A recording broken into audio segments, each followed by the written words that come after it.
الحمد لله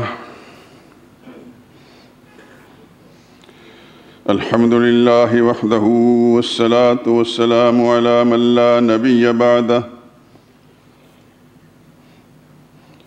ولا رسول بعده ولا معصوم بعده أما بعد فإن خير الحديث كتاب الله وخير الهدي هدي محمد صلى الله عليه وسلم وشر الأمور محدثاتها وكل محدثة بدعة وكل بدعة ضلالة وكل ضلالة في النار. أعوذ بالله من الشيطان الرجيم. بسم الله الرحمن الرحيم. الله لا إله إلا هو الحي القيوم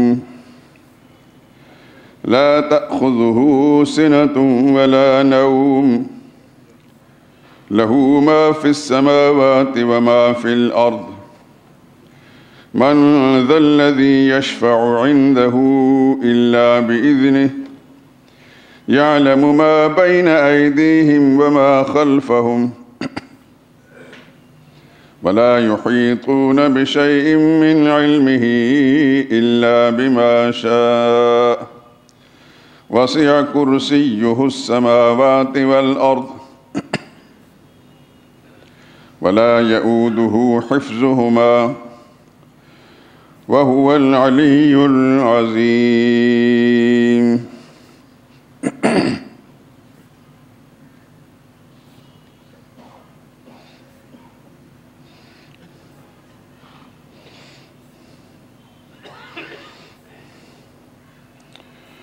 اللہ ہی الہ ہے، اس کے سوا کوئی اور الہ نہیں۔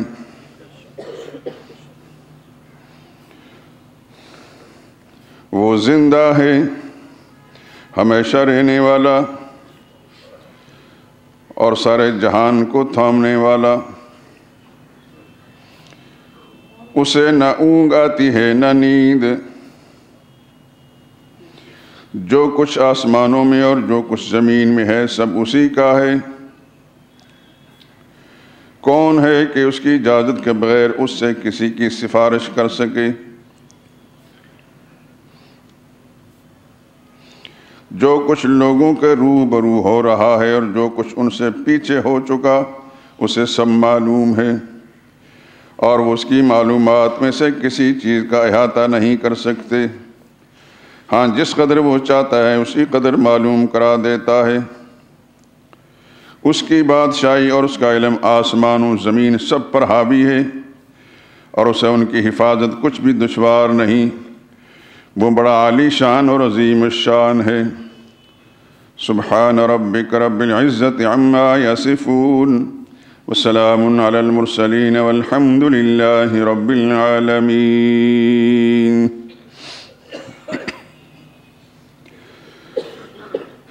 درود پاک پڑھ لیں۔ اللہم صل علی محمد وعلی آل محمد كما صليت على إبراهيم وعلى آل إبراهيم إنك حميد مجيد۔ اللهم بارك على محمد وعلى آل محمد كما باركت على إبراهيم وعلى آل إبراهيم إنك حميد مجيد۔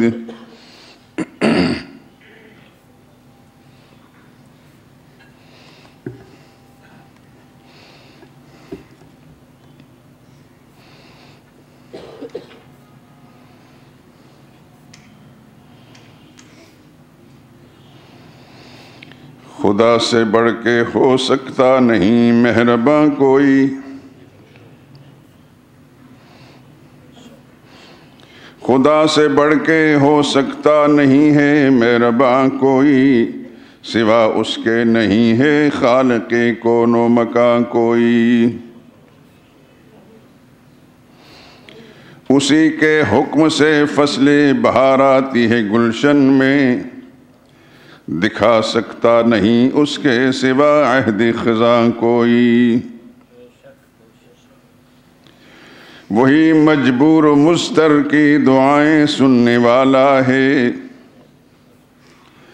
وہی مجبور و مضطر کی دعائیں سننے والا ہے، کرے کیوں آستانے غیر پر آہ و فغاں کوئی۔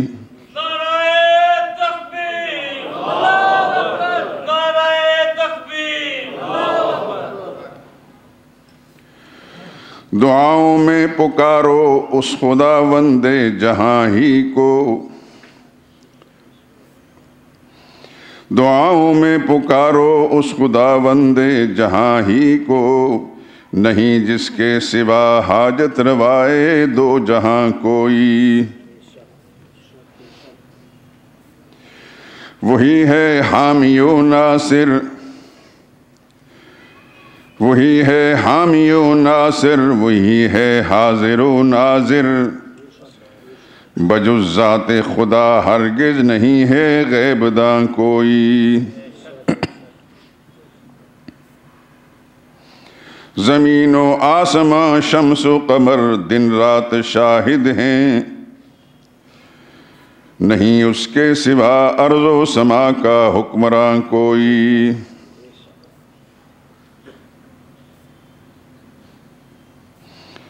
اسی کے قبضہ قدرت میں ہے نفع و ضرر سب کا، اسی کے قبضہ قدرت میں ہے نفع و ضرر سب کا، سوا اس کے نہیں ہے مالک سود و زیاں کوئی۔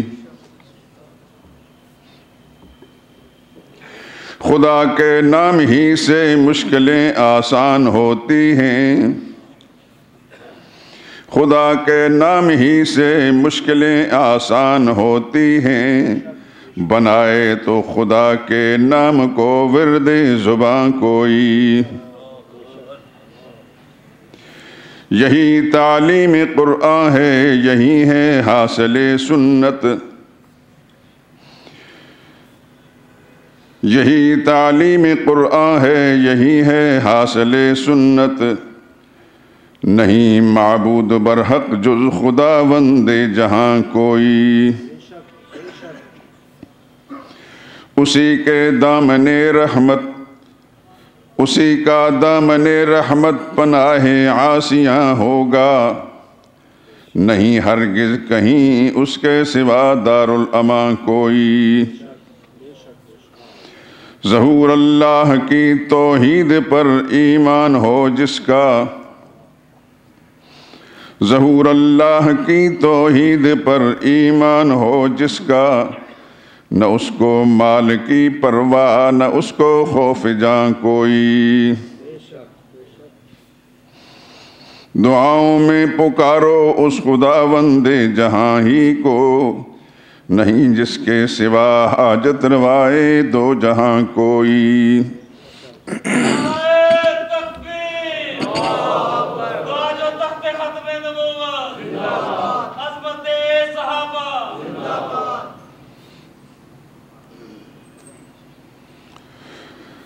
بزرگان محترم، برادران عزیز،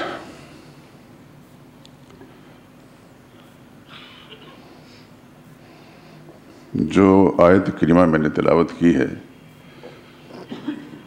شاید ہی دنیا کا کوئی مسلمان ایسا ہو جو اس کے بارے میں نہ جانتا ہو۔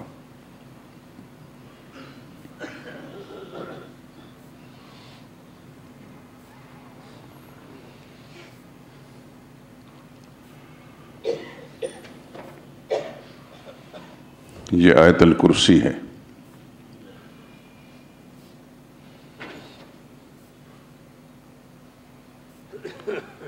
پورے قرآن کریم میں اس شان کی کوئی اور صورت آیت اللہ کریم نے نہیں اتاری۔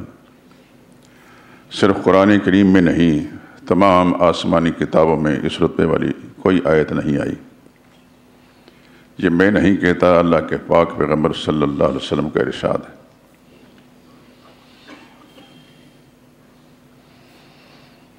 سرور عالم صلی اللہ علیہ وسلم نے ایک دفعہ حضرت ابی بن کعب سے پوچھا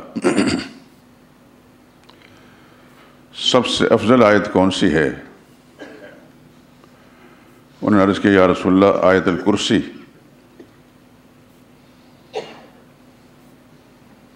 تو حضور صلی اللہ علیہ وسلم نے فرمایا تمہیں یہ علم مبارک ہو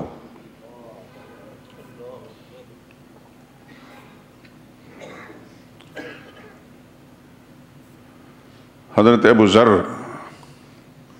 غفاری رضی اللہ تعالیٰ عنہ، یہ غفاری غین کی زیر کے ساتھ میں نے اس لیے کہا کہ وہ قبیلہ غفار سے تعلق رکھتے تھے، اس لیے میں تھوڑی سی وضاحت کر دی تاکہ کوئی ساتھی اس لفظ کو غلط نہ بولے۔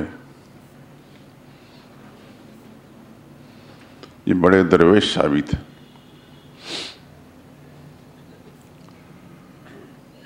انہوں نے عرض کیا یا رسول اللہ سب سے افضل آیت کون سی ہے؟ تو آقا نامدار صلی اللہ علیہ وسلم نے ارشاد فرمایا آیت الکرسی، یہ وہ آیت ہے کہ جس گھر میں یہ پڑھی جائے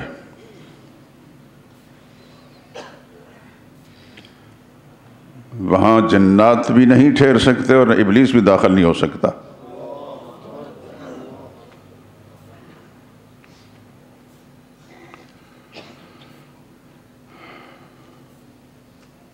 اور رات کو اگر پڑھی جائے کسی گھر کے اندر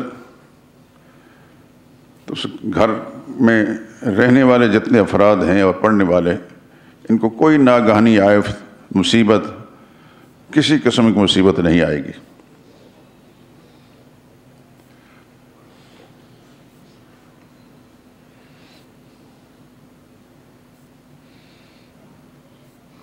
بلکہ یہ بھی ارشاد فرمایا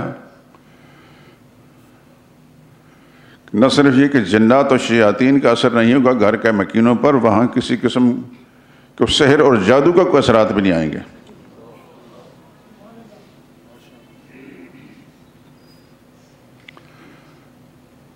ہمارے ہاں میں اسے اپنی بد نصیبی ہی کہوں گا، تکالیف، بیماریاں، یہ سب انسان پر آتی رہتی ہیں، اور بد نصیب جادوگر جادو بھی کرتے ہیں۔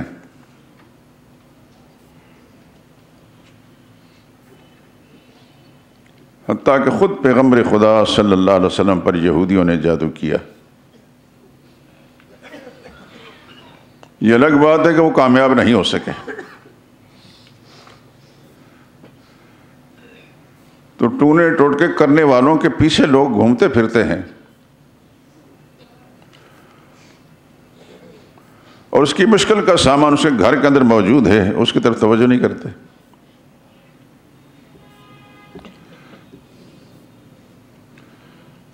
سوچتے ہوں گے کہ آخر قرآن تو سارا ہی اللہ کا کلام ہے، اس آیت کو یہ خصوصیت کیوں حاصل ہے؟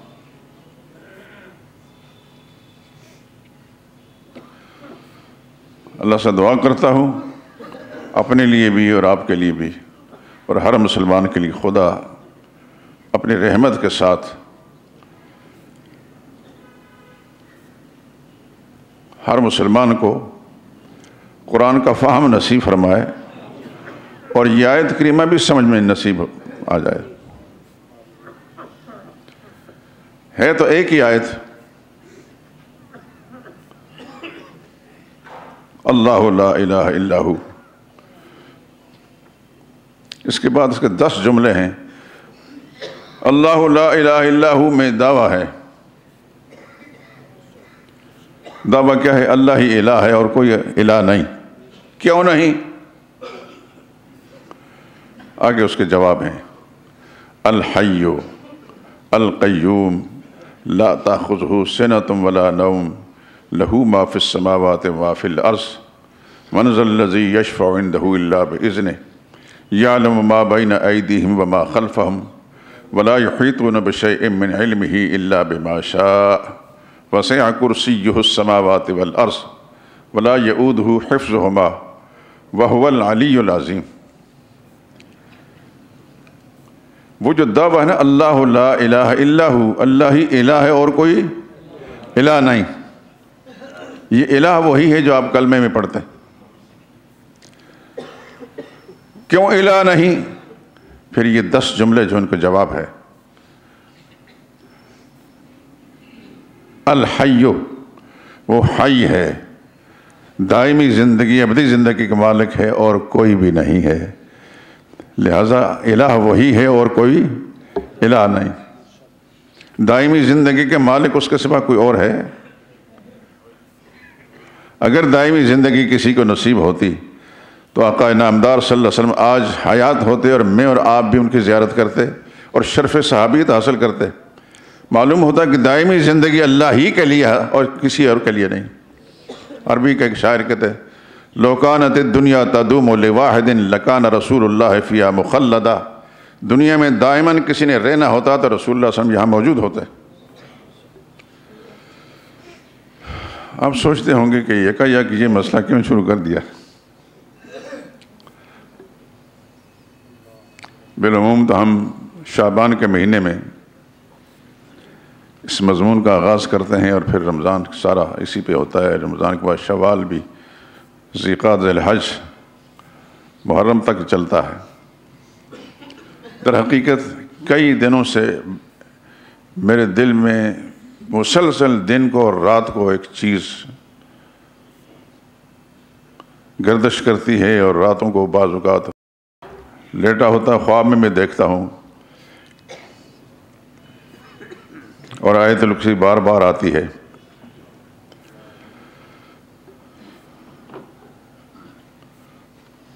تو میں سمجھتا ہوں کہ شاید رب العالمین کی طرف سے کچھ ایسے اشارات ہیں، اور مجھے متوجہ کیا جا رہا ہے اللہ تعالیٰ کے اس کلام کی طرف، اور جس کلام کے اندر آیت الکرسی اور آیت الکرسی میں جو کچھ مضمون ہے۔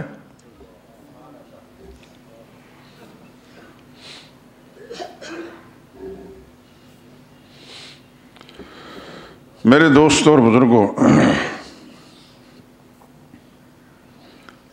اگر میں یہ کہوں کہ آپ لوگ دنیا کے سب سے خوش نصیب لوگ ہیں اس زمانے کے، تو شاید اس میں مبالغہ نہ ہو کہ یہ ممبر اور یہ زمین مسجد کا یہ فرش، اس میں جس کو بیٹھنا نصیب ہوا پھر اس کو اللہ کا قرآن، محمد مصطفیٰ صلی اللہ علیہ وسلم کا فرمان حقیقی معنی میں سننے کی سعادت نصیب ہوئی۔ میں یہ کہوں کہ اس مسجد کا در و دیوار میرے حق میں گواہی دیں گے، اور آپ حضرات کا گواہی دیں گے کہ آپ کے کانوں سے یہ آواز ٹکرائی ہے، شاید اس میں مبالغہ نہیں ہوگا۔ میرے پاس سب سے بڑا سرمایہ یہی ہے بس، اور کچھ بھی نہیں۔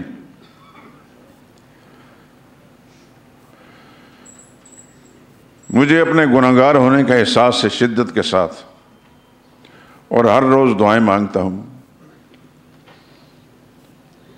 لیکن ایک امید ہے کہ میرا رب اس عقیدے کے بیان کے ساتھ مجھے معاف کر دے گا، اور خدا مجھے جہنم سے محفوظ رکھے گا۔ لیکن میں اگر بیان کرتا ہوں تو سننے والے سنتے بھی ہیں، وہ بھی اس خوشبختی میں داخل ہیں، اور آپ حضرات کو میں اسی میں شامل کرتا ہوں۔ تو آج اس مضمون کے شروع کرنے کا سبب وہ داعیہ ہے جو مسلسل کافی عرصہ سے دن رات میرے دل دماغ میں گردش کرتا ہے۔ آپ جانتے ہیں کہ اللہ کی توفیق سے اس مسجد کے اندر گزشتہ 50 برس کے اندر میں نے ہر مسئلہ بیان کیا ہے، الحمدللہ العظیم، قبولیت میرے رب کے پاس ہے۔ لیکن اس ایک مسئلے کی طرف میرا رجحان کیوں بار بار ہو رہا ہے، اس کو میرا رب ہی جانتا ہے۔ لیکن اتنی بات شاید میں اور آپ بھی سمجھتے ہیں کہ آج جس ملک میں میں اور آپ بس رہے ہیں، جس معاشرے کے اندر سانس لے رہے ہیں، اس معاشرے میں اتنا بگاڑ آ چکا ہے، اتنا بگاڑ آ چکا ہے کہ خدا کی قسم کا تذکرہ کرتے وقت بھی زبان لڑکھڑاتی ہے۔ میری عمر تو اتنی نہیں ہے، آپ حضرات میں جو معمر بزرگ ہیں وہ جانتے ہوں گے کہ پاکستان بناتے وقت یہی نعرے لگائے گئے تھے، اس کا مطلب لا الہ الا اللہ ہے۔ تو لا الہ الا اللہ کے مضمرات پر غور کریں تو اس کا معنی ہے کہ پاکستان بنایا گیا کہ اس میں اللہ کی وحدانیت کا عقیدہ جو ہے بلند ہوگا، اللہ کی توحید کا عقیدہ بلند ہوگا۔ اسی مقصد کے لیے مسلمان جئیں گے، اسی مقصد کی خاطر مسلمانوں نے اس زمانے کے حکمرانوں کو، حکمران بننے والوں کو ووٹ دیے تھے۔ لیکن آپ یہ بھی جانتے ہیں، جب سے میں شعوری زندگی میں داخل ہوا میں نے دیکھا ہے کہ اس ملک کا حکمران طبقہ کسے باشد لا علی التعیین، موجودہ ہوں یا اس سے پہلے ہوں یا اس سے پہلے ہوں یا اس سے پہلے ہوں، ان میں سب کچھ تھا سوائے اللہ کی توحید کے عقیدے کے۔ ان میں اکثریت اسلام بیزار لوگوں کی گزری ہے۔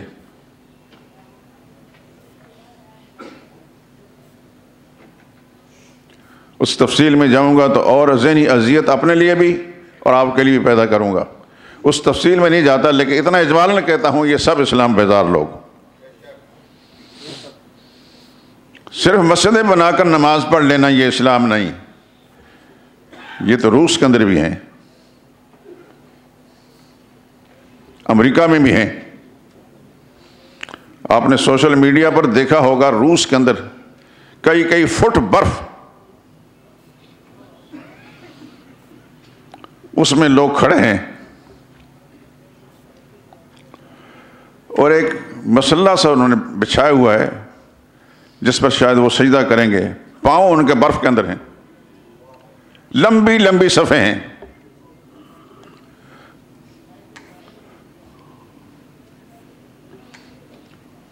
توجہ میری طرف، یہ لائٹیں جلتی بھی ہیں بجھتی بھی ہیں، اصل مقصد سے نہ ہٹیں۔ تو وہی تو لوگ ہیں، آپ نے دیکھا ہوگا سوشل میڈیا پر کہ ایک آدمی برف کے گولے اٹھا کر اپنے منہ پر ملتا ہے، یعنی وضو کرتا ہے۔ کیا یہ پاکستان شریف کے اسلام کے نام پر بنائے گئے ملک کے اندر کوئی مسلمان اس کو پانی نہیں ملتا تو برف کے گولوں سے اٹھ کر وضو کرے گا، وہ اپنے منہ پر ملے گا؟ شاید ایسا نہ ہو۔ لیکن اگر نماز پڑھنا ہی اس ملک کے اسلامی ملک ہونے کا کی علامت نشانی ہے تو پھر وہ ملک ان سے زیادہ مسلمانوں کا ہے۔ امریکہ میں لوگ نمازیں پڑھتے ہیں، برطانیہ میں پڑھتے ہیں، میں خود دیکھ کر آیا ہوں، یہاں کے مقابلے میں زیادہ نمازی ہیں وہاں، یعنی مسلمان۔ ایک مسجد میں نے آکسفورڈ کے اندر جمعہ پڑھایا، اس کے بعد تھوڑی دیر کے بعد پھر دوسری جماعت آ گئی، اس مسجد کے اندر 3-4 امام ہیں۔ میں نے پوچھا یہ اتنے اماموں کی کیا ضرورت ہے؟ کہنے لگے یہ سب کے سب جو جمعے پڑھاتے ہیں، ایک ہٹتا ہے تو دوسرا پڑھاتا ہے، پھر دوسرا ہٹتا ہے تیسرا پڑھاتا ہے، اور آکسفورڈ کی بڑی مسجد ہے وہ۔ اور مزے کی بات یہ ہے، شاید پہلے بھی سنا چکا، میں جس وقت مسجد کے اندر پہنچا تو کچھ بزرگ لوگ، معمر سفید داڑھیوں والے، سر پر پگڑیاں باندھی، بڑے خوبصورت چہرے ان کے، اس چادریں لی ہوئی، حالانکہ وہ جولائی کا مہینہ تھا۔ ہمارے ہاں تو جولائی میں کس قدر گرمی ہوتی ہے۔ تو میں ممبر پر جب بیٹھا تو ان کے چہروں کو دیکھا کہ ان میں ایک طلب موجود ہے، چہروں پر بشاشت ہے، مجھے خوشی سے دیکھ رہے ہیں۔ کچھ انسان کو احساس ہوتا ہے کہ یہ لوگ جو ہیں بڑی محبت کی نظروں سے دیکھ رہے ہیں، یہ تو مجھے جانتا نہیں، میں بھی ان کو نہیں جانتا، تو اتنی خوشی ان کو کیوں ہے؟ اصل میں اس مسجد کے اندر میرے بھتیجے اور میرے داماد ایک امام ہیں، تو وہی مجھے لے گئے تھے۔ میں نے پوچھ لیا کہ میں تو نیا آیا ہوں یہاں، اور میرے ذہن کے اندر بے شمار باتیں گردش کر رہی ہیں، لیکن میں آپ سے درخواست کرتا ہوں کہ آپ بتائیں میں کیا بیان کروں۔ وہ لوگ بڑی خوشی کے ساتھ اس سوال کے جواب دینے کے لیے اللہ کی توحید بیان کریں۔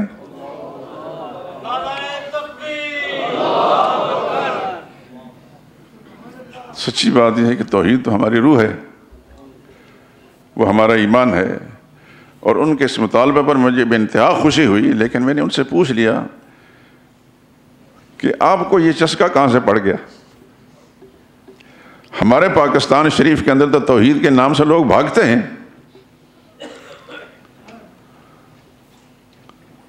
تو کہنے لگے ہمیں پتہ چلا تھا، کسی نے بتایا کہ آج جو جمعہ پڑھانے کے آئیں گے وہ پاکستان سے آئے ہیں، اور وہ پاکستان میں راول پنڈی میں ایک عالم ہے مولانا غلام اللہ خان، ان کے شاگرد ہیں، اور ہمارا تعلق مولانا غلام اللہ خان کے گاؤں سے ہے، ہم اٹک کے ہیں۔ سچی بات یہ ہے کہ میری خوشی کی انتہا نہ رہی، اور میں تقریباً پون گھنٹہ میں نے بیان کیا، تو اس انہماک کے ساتھ، اس توجہ استغراق کے ساتھ لوگ سن رہے تھے، جیسے کہ یہی ان کا مقصد ہے۔ نماز سے فارغ ہوا تھا کہ دنیا ساری میرے گرد اکٹھی ہو گئی مصافحے کے لیے، اس میں پاکستانی بھی تھے، بنگالی بھی تھے، افغانی بھی تھے، کچھ عرب نوجوان بھی تھے، کیونکہ وہاں یونیورسٹی ہے، وہاں پڑھتے ہیں مسلمان۔ تو جو بات میں سنانے لگا ہوں وہ یہ ہے کہ سب نے ایک زبان سے کہا کہ آپ یہاں رک جائیں۔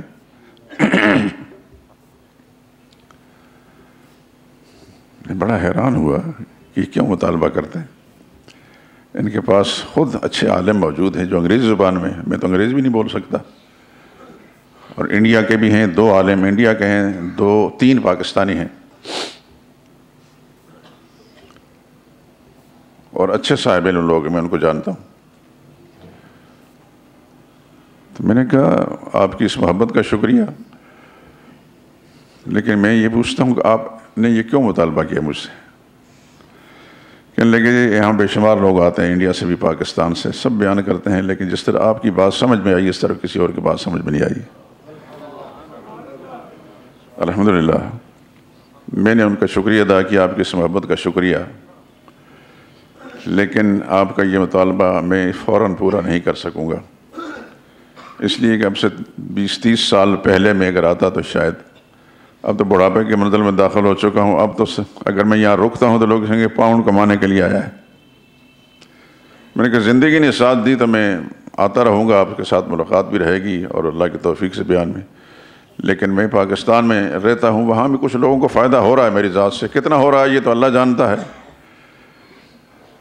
تو رزق خدا کے قبضے میں ہے، اللہ تعالیٰ بھوکا نہیں سلاتا، لیکن یہ ہے کہ وہاں کے لوگوں کو مایوس کرنا جو ہے یہ میرے لیے ممکن نہیں۔ تو عرض کر رہا تھا کہ نمازیں تو برطانیہ میں بھی ہوتی ہیں، اور ایک مسجد کے اندر کئی جماعتیں ہوتی ہیں، تو کون سا ملک ہے دنیا میں جہاں نمازیں نہیں ہوتی ہیں؟ تو کیا وہ جہاں نمازیں ہوتی ہیں وہ اسلامی ملک ہوتا ہے؟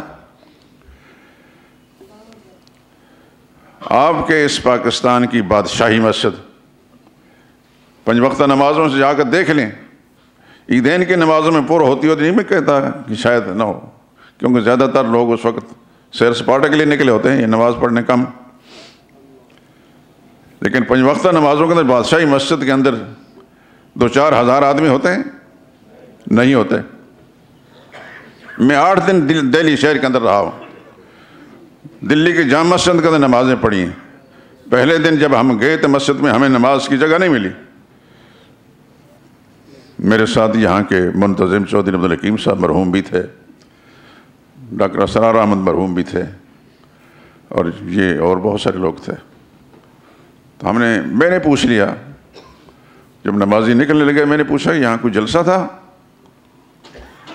تو بڑا حیران ہو کر مجھے کون سا جلسہ؟ میں نے کہا ہمیں نماز پڑھنے کی جگہ نہیں ملی۔ انہیں ہمارا سراپا دیکھ کر، ہمارے لباس دیکھ کر، لب و لہجہ دیکھ کر کہنے لگے یہ پاکستانی ہیں، کہنے لگے یہ جلسہ ہر روز ہوتا ہے۔ تو دلی کی جو بڑی مسجد، جامع مسجد، اس کے اندر 5 وقتہ نمازوں کا یہ حال ہے کیا ہندوستان اسلامی ملک ہے؟ میرے دوستو، یہ بہت بڑی منافقت تھی۔ جن لوگوں نے یہ نعرہ لگایا تھا ان کے حاشیہ خیال میں دور دور تک بھی اسلام کا تصور نہیں تھا، نہ ان کے وجود میں اسلام، اور اس کے منحوس اثرات اب تک یہ ہیں کہ نوجوان بچے، داڑیاں بھی ان کی ہیں، ان سے اینکر پوچھتا ہے 5 پیغمبروں کا نام بتائیں، سب سے پہلے پوچھتا ہے کہ آدم علیہ السلام نبی تھے یا رسول تھے؟ کوئی جواب نہیں دے سکا، وہ پتہ ہی نہیں تھا کہ آدم علیہ السلام کون ہے۔ 5 نبیوں کا نام بتائیں، نہیں بتا سکا۔ 6 صحابہ کا نام بتائیں، نہیں بتا سکا۔ یہ ہے پاکستان۔ میرے دوستو، میری اس بات کو تلخ یا طنز نہ سمجھیں، مجھے دکھ ہے اس بات کا کہ پاکستان میں بسنے والے مسلمان اس قدر اسلام بیزار ہیں کہ ان کی نسلوں کو صرف نبیوں کا پتہ نہیں۔ اسکولوں کالجوں میں تو سبھی جاتے ہیں، کبھی چیک کیا اپنے نوجوان بچوں کو جو پرائمری سے میٹرک تک جا رہے ہیں، کبھی چیک کیا چند نبیوں کے نام تو پوچھیں؟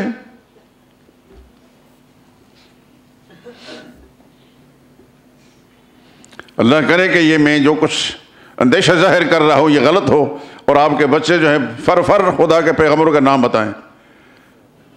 قرآن کریم میں لاکھوں نبیوں کے نام نہیں، 25 پیغمبروں کا نام ہے، اور 18 نبیوں کا نام قرآن کریم کے ایک مقام میں، ایک فہرست میں موجود ہیں۔ لیکن یہ وہ بتا سکے گا کہ جو قرآن کریم کی باقاعدہ تلاوت کرتا ہے۔ قرآن کو صرف مردے بخشوانے کے لیے اگر رکھا ہوا ہے کہ خدا نہ خواستہ موت واقع ہوئی تو پھر قرآن خوانی کرائیں گے۔ آپ حضرات میری اس بات کی تردید نہیں کر سکیں گے، کیونکہ میں جانتا ہوں اس بات کو، مجھے ایک عرصہ ہو چکا۔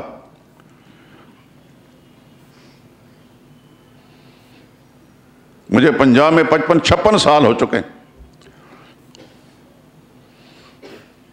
اس مسجد کے اندر 50 پورے ہونے والے ہیں۔ میری آنکھوں کے سامنے سب کچھ۔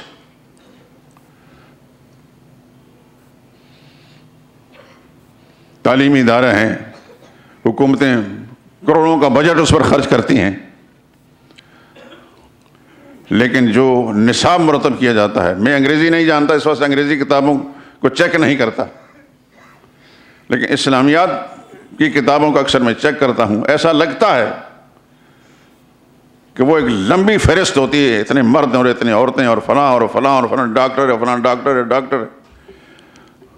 ان کو عقل نام کی کوئی چیز نہیں ہوتی۔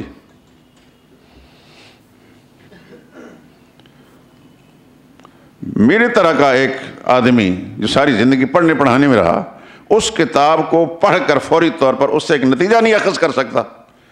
نوعمر بچہ جو ہے، نو آموز ہے، اس کو کیا پتہ چلا کہ یہ کیا کچھ مجھے سکھایا جا رہا ہے؟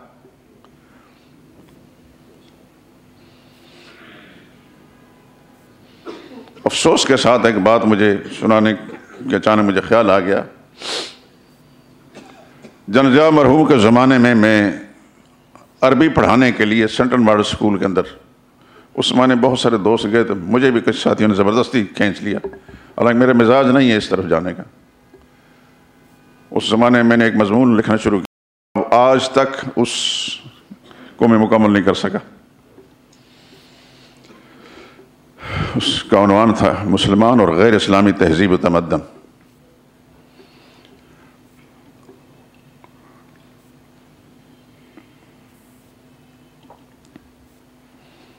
آپ حیران رہیں گے،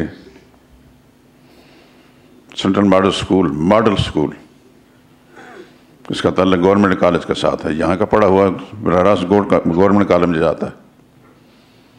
ہمارے زمانے کے اندر میں نے 18.5 سال وہاں پڑھایا، اس کے بعد ریٹائرمنٹ لے لی، مزاج نہیں ملتا تھا میرا۔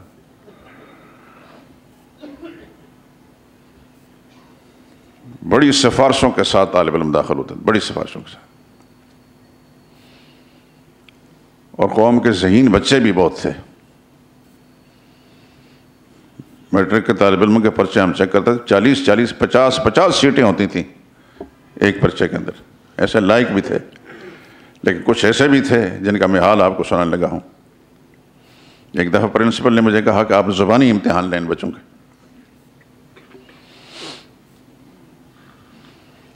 حیران ہوں گے آپ، ایک بچہ جو خستہ حال تھا، اس کے لباس سے پتہ چلتا تھا کہ یہ غریب کا بیٹا ہے. مجھ سے کہا گیا کہ آپ ان سے سورہ فاتحہ، آیت الکرسی، دعائے قنوت اور اس طرح کی چیزیں جو ایک مسلمان کے لیے کم از کم نماز پڑھنے کے لیے ضروری ہیں. تو جو سب سے غریب بچہ تھا اس نے یہ ساری چیزیں سنا دی. اور ایک بچہ جو اپنی شکل و صورت سے بڑا حسین خوبصورت، لباس سے بھی، اور اپنے چہرے مورے سے پتہ لگے کہ آسودہ حال گھرانے کا بچہ ہے، اس نے کچھ بھی نہیں سنایا مجھے. وہ جو غریب بچہ تھا اس سے میں پوچھا تمہارا باپ کیا کام کرتا ہے؟ وہ پہلے تو بڑا ہچکچایا کہ سارے بچوں کو پتہ چل جائے کہ میں کتنا غریب ہوں، لیکن بالآخر اس نے بتا دیا کہ میرا باپ ریڑھی لگاتا ہے. میں نے کہا آفرین ہے اس کو، مبارک ہے اس باپ کو بھی جس نے کم از کم اپنے بچے کو کہیں نہ کسی کے عالم کے پاس، کسی استاد کے پاس بھیجا ہے. اس بچے سے جو امیر باپ کا بیٹا تھا، میں نے کہا کہاں سے آتا؟ کہتے گلبرگ سے، وہاں سے کار میں آتا تھا. میں اس سے پوچھا تمہارے ابو کیا کام کرتے ہیں؟ تو پہلے ہچکچایا، نہ بتایا. کہنے لگے وہ سیکٹری ہیں. سیکٹری لیول کا آدمی معمولی نہیں ہوتا، 20ویں گریڈ کا، 21ویں 22 کا ہوتا ہے. میں نے کہا آپ اپنے ابو کو مجھے نمبر دے سکتے ہیں؟ تو پہلے تو چپ ہوا، پھر رونے لگ گیا. میں نے اس کو دلاسا دیا، میں نے بیٹا میں نے آپ کو ڈانٹا بھی نہیں، میں نے تو آپ کے ابو کا نمبر پوچھا ہے، اور خدا نخواستہ اس کو میں نے ڈانٹنا نہیں تھا، اس کو کچھ بہتر تدبیر بتانی تھی. کہنے کہ اس لیے نہیں میں رو رہا کہ آپ نے مجھے ڈانٹا ہے. بڑا حساس بچہ تھا. کہنے لگے کہ ہمارے گھر کے قریب مسجد ہے، میرا باپ دولت کے سبب سے سائنس کے لیے، ریاضی کے لیے، انگلش کے لیے 10-10 ہزار روپے ایک ایک استاد کو دیتے ہیں، وہ آ کر مجھے پڑھاتے ہیں. لیکن قریب کی مسجد کے اندر مجھے قرآن پڑھنے کی جانے کی اجازت نہیں. آخر مسلمان ہی کا بچہ ہوگا، باپ مسلمان ہوگا، وہ یہ اتنی فیسیں ادا کر رہا ہے انگلش کے لیے، ریاضی کے لیے اور دوسری چیزوں کے لیے. کس مقصد کے لیے؟ یہی ہوگا نا کہ بڑا افسر بنے، میری طرح پھر بڑے عہدے پر جائے. لیکن اس نے کبھی سوچا کہ میں مسلمان ہوں، میرا مسلمان بچہ ہے، اس کو کم از کم خدا رسول کے احکام سے آگاہ کروں، کم از کم نماز کا طریقہ تو آ جائے. میرے دوستو یہ عمومی بات ہے. مجھے یہ داستان رنج و الم سنانے کی نوبت اس لیے آئی کہ جس مسئلے کو میں بیان کر رہا ہوں، جس کے لیے خداوند کو بار بار میرے دل میں ڈال رہے ہیں، یہ تمام مسائل کی جڑ ہے. آپ توجہ میں اس طرف کریں، تمام مسائل کی جڑ ہے. میں اور آپ اگر مسلمان ہیں تو مسلمان اس لیے ہیں کہ یہ مسئلہ ہمارے دل و دماغ میں موجود ہے، اس کو ہم مانتے ہیں. اگر نہیں ہے تو نہ میں مسلمان ہوں، آپ مسلمان ہیں.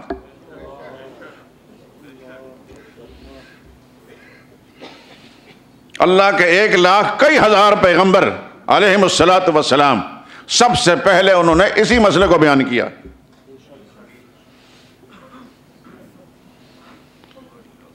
اسی مسئلے کی خاطر انبیاء اکرام علیہ السلام کو قتل کیا گیا، اسی مسئلے کی وجہ سے ان کو علاقوں سے نکالا گیا.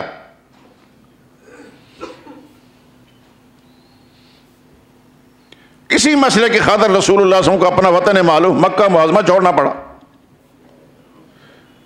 اسی مسئلے کی وجہ سے غزوہ بدر بھی پیش آیا، غزوہ احد بھی پیش آیا، غزوہ احزاب بھی پیش آیا، غزوہ خیبر بھی پیش آیا، تبوک کی بھی جنگ، اور پتہ نہیں رسول اللہ صلی اللہ علیہ وسلم نے 29 غزوات کے اندر حصہ لیا. کیا یہ جنون تھا؟ یہ دیوانگی تھی معاذ اللہ کہ نہ سکھ سے بیٹھتے ہیں، نہ سکھ سے کسی کو بیٹھنے دیتے ہیں؟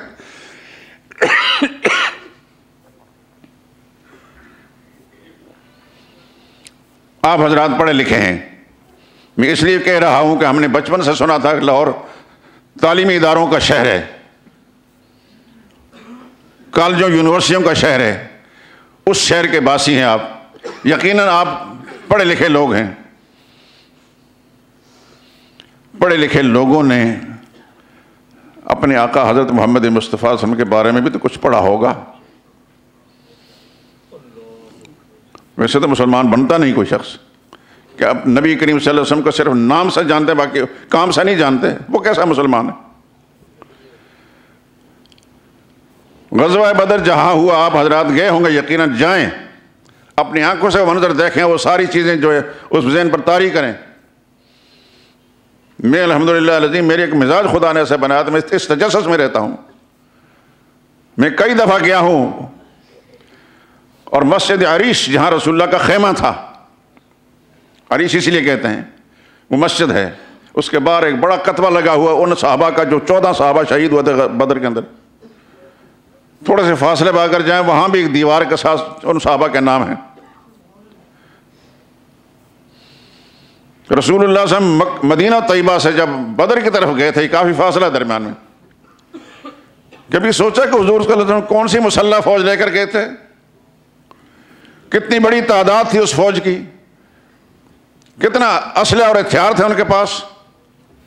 صرف 8 تلواریں تھیں۔ آپ یقیناً پڑھے لکھے لوگ ہیں تو آپ کو معلومات ہوگی، میری بات تردید نہیں کر گئے ہیں۔ 8 تلواریں ہیں، 313 مجاہدین ہیں، اور ان کے ساتھ خدا کا پیغمبر ہے صلی اللہ علیہ وسلم۔ ان میں کسی نے پوچھا رسول اللہ، ابو جہل آ رہا 1000 کا لشکر لے کر، اس زمانے کے سارے ہتھیار لے کر، آپ ہمیں لے کر جا رہے ہیں، ہمارے پاس تو ڈنڈے بھی نہیں،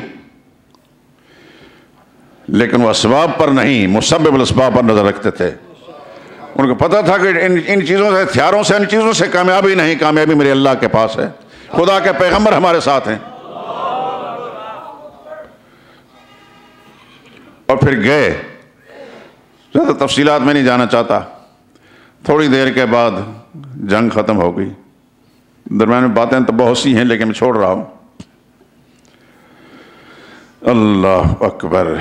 عبداللہ بن مسعود ایک صحابی ہیں، درویش صحابی ہیں، غریب صحابی ہیں، بہت غریب صحابی۔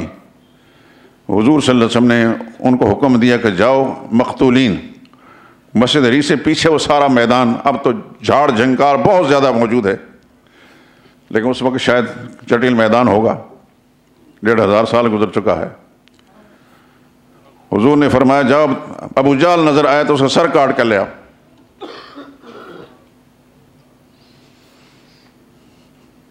حکم کی تعمیل ہو گئی۔ ابو جہل نے جو غرور و تکبر کا مظاہرہ کیا وہ تفصیلات چھوڑتا ہوں ورنہ ٹائم بہت گزر جائے گا۔ ابو جہل نے اس وقت بھی بغض کا اظہار کیا، محمد کو میرا پیغام دے دینا، زندگی میں اتنی دشمنی میرے دل میں نہیں تھی جو آج ہے۔ یہ مشرک اتنا بڑا بدبخت ہوتا ہے۔ اللہ سے دعا کریں یا اللہ ہمیں شرک سے محفوظ فرما۔ تمام بیماریوں میں سے، تمام گناہوں میں سے سب سے بڑا گناہ ان الشرک لظلم عظیم، سب سے بڑا گناہ شرک ہے۔ اور آیت کرسی جو میں نے آپ تلاوت کی ہے، اس میں شرک کی جڑ کاٹی جاتی ہے۔ اس آیت کریم کے ذریعے سے شرک کی جڑ کٹتی ہے۔ خدا کرے کہ آپ کو بھی سمجھ میں آ جائے، آپ کی نسلوں کو بھی سمجھ میں آ جائے۔ میں تو ہمیشہ دعا کرتا ہوں یا اللہ ہمارے مسلمان بھائیوں کے گھروں کو بھی دین سے آباد کر دے۔ آپ میرے لیے دعا کرتے ہیں یا نہیں کرتے، لیکن خدا کی قسم کھاتا ہوں میں سب کے لیے دعا کرتا ہوں۔ قسم جھوٹی نہیں کھائی جاتی، قرآن میرے ہاتھ کے اندر ہے۔ میں آپ سب نمازیوں کے لیے، سب ہمارے درس کے جمعے کے ساتھی جتنے بھی ہیں سب کے لیے دعا کر دیں یا اللہ سب کے گھروں کو دین سے آباد کر دے۔ کہ آپ کے گھروں میں دین کی آبادی رہے گی تو مجھے بھی روحانی سکون ہوگا۔ ابو جہل نے وہاں بھی تکبر کا جملہ کہا کہ شرک اس کی رگ رگ کے اندر داخل تھا۔ بالآخر گردن کاٹ کر رسول اللہ صلی اللہ علیہ وسلم کے سامنے رکھی گئی۔ اللہ کے پیغمبر نے سجدہ شکر ادا کیا، فرمایا یہ اس امت کا ابو جہل تھا، اس امت کا فرعون تھا۔ فرعون سے تشبیہ کیوں دی؟ فرعون تو موسیٰ علیہ السلام کے زمانے میں گزرا، وہ بھی دشمن تھا، وہ بھی بحیرہ قلزم کے اندر غرق ہوا، اور اس کی لاش آج بھی مصر کے میوزیم کے اندر موجود ہے۔ قرآن کریم میں اللہ نے وعدہ کیا تھا فَالْيَوْمَ نُنَجِّيكَ بِبَدَنِكَ، آج تیرے بدن کو ہم نجات دیں گے، بچائیں گے، لِتَكُونَ لِمَنْ خَلْفَكَ آیا، تاکہ آنے والی نسلوں کے لیے تیرا وجود اور تیری لاش عبرت کا سامان بن جائے۔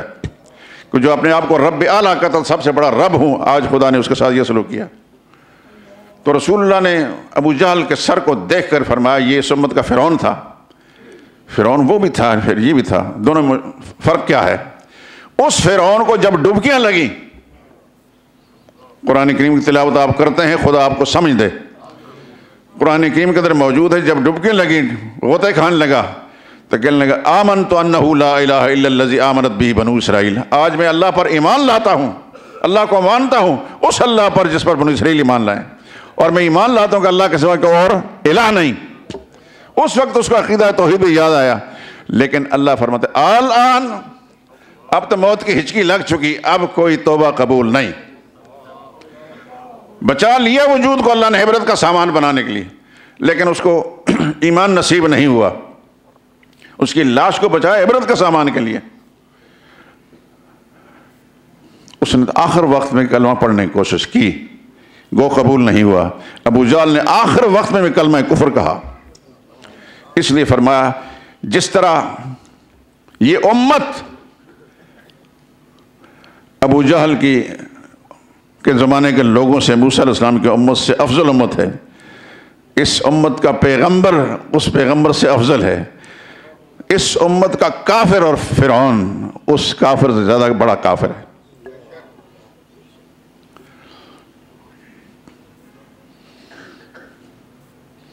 تو کیا میں نے کہا تھا سب سے بڑا دین کا عقیدہ، بنیادی عقیدہ، اسلام کی عمارت جس پر قائم ہے، وہ کون سا عقیدہ ہے؟ عقیدہ توحید ہے۔ اگر جو نئے ساتھی ہیں، نئے آنے والے دوست ہیں، انہوں نے نہیں سنا کہیں، مجھے افسوس ہے کہ کیا دین سنایا ان علماء نے، ان مسجدوں کے اندر کیا دین سنایا گیا کہ آج ہمارے مسلمان کو یہ پتہ نہیں۔ سارے دین کی بنیاد عقیدہ توحید ہے۔ عقیدہ توحید پر نماز قبول ہے، نہیں تو مردود ہے۔ عقیدہ توحید پر روزہ قبول ہے، نہیں تو ریجیکٹ کیا گیا۔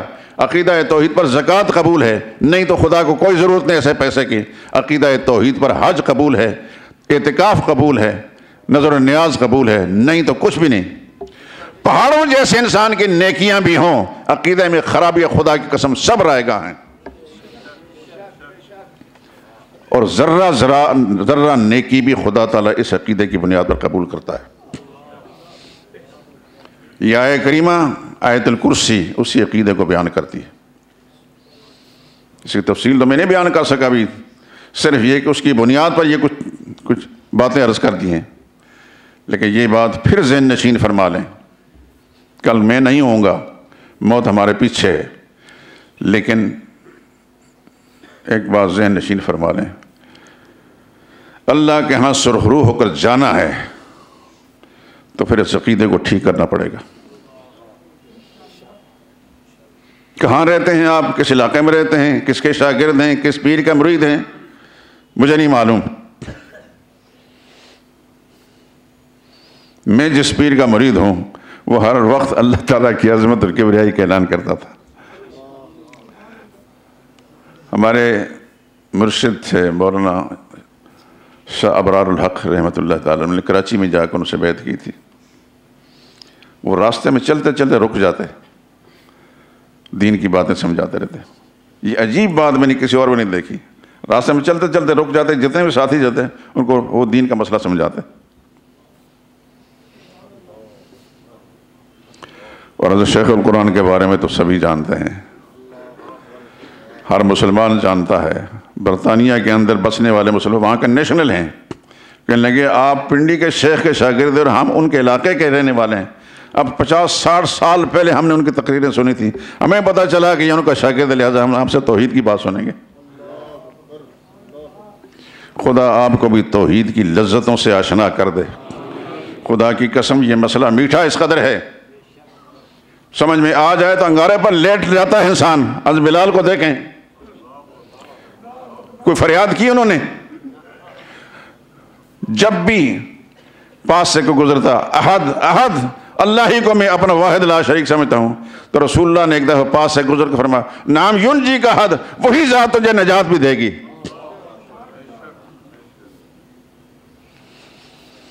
یہ میٹھا اس قدر ہے کہ سارے پیارے رشتوں کو انسان چھوڑ دیتا ہے، اس مسئلے کو نہیں چھوڑتا۔ حضرت مصعب بن عمیر مکہ شہر کا ایک شہزادہ تھا، امیر ماں کا بیٹا، جو سوٹ ایک دفعہ جسم پر آتا تھا دوبارہ نہیں پہنتا تھا، ملک شام سے وہ سوٹ بند کراتے وہاں سے دھو کر آتے، لیکن مسئلہ کی توحید سمجھ میں آیا۔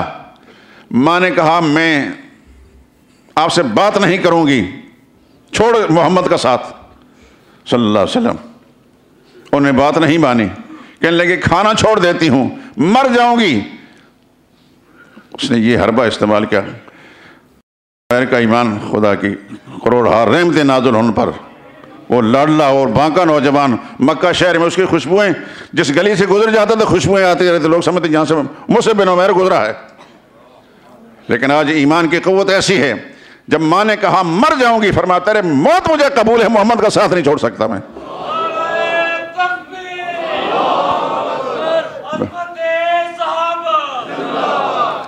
میرے دوستو، نماز کے بعد آپ کو ایک کتاب لائیں، کتاب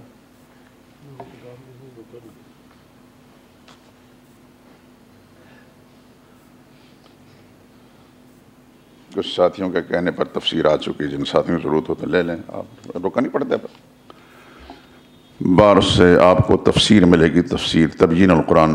سرگودا میں ایک عالم گزرے ہیں مولانا نیلوی شاہ صاحب، بڑے زبردست بزرگ تھے، ان کے وجود میں کھال کے نیچے اللہ نے علم بھر دیا تھا، بڑے اللہ والے انسان تھے، خدا کی کروڑ رحمت نازل ہوں۔ ان کے دروس پر مشتمل ایک تفسیر ہے کہ جلد کے اندر باہر سے ایک نوجوان لے کر آئے ہیں، وہ لے لیں۔ وہ آخر دعوانا ان الحمدللہ رب العالمین۔